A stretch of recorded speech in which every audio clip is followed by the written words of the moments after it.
ولئن أذقنا الإنسان منا رحمة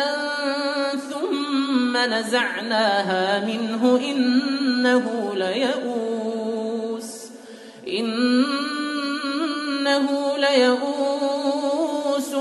كفور ولئن أذقناه نعماء بعد ضراء مسته ليقولن ذهب السيئات عني إنه لفرح فخور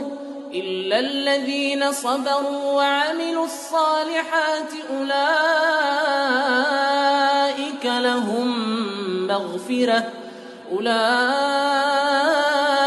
لهم مغفرة وأجر كبير.